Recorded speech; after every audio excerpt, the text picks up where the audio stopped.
Opo, pero ang katakataka, maraming nagtataka, lalo na po sa mga kababayan nyo dyan sa Davao City, ay doon pa nag-imbestiga po, Senador. Yun nga, no? Yung corruption nasa Manila daw. Tapos yung baha nasa Cebu.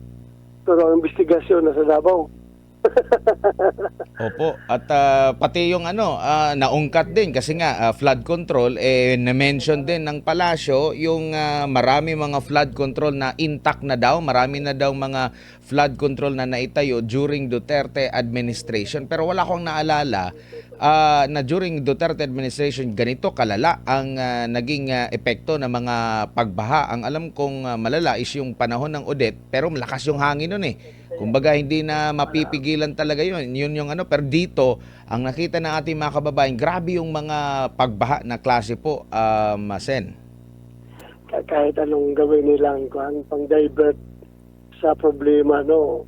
Hindi naman nila maloko yung taong bayan. Alam naman ng mga Pilipino kung saan nangyari, kung kailan nangyari itong mga kalukuhan na ito. Ito'y panahon naman ni Saldico at ni Martin Romualdez. Yung mga panahon na yan, naglilipana talaga itong ghost projects na ito.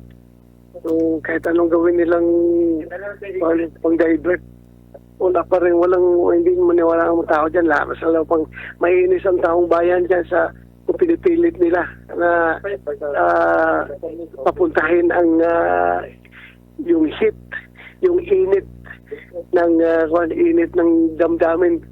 Pilit nilang papuntahin sa mga Duterte, papuntahin sa Davao, mas lalong mainis ang taong bayan sa kanila. Opo, maliban dun sa Davao na nabanggit ninyo, flood control noong Duterte administration, pati yung Dolomite, sinisi na rin sa mga pagbaha po. Ngayon na, after na na-implement po ito, Senador. Ay, ganun na ba sila ka-desperado maghanap ng diversion? Ganun na sila ka-desperado na mukha tuloy silang tanga kapag i-insist nila yan. Opo.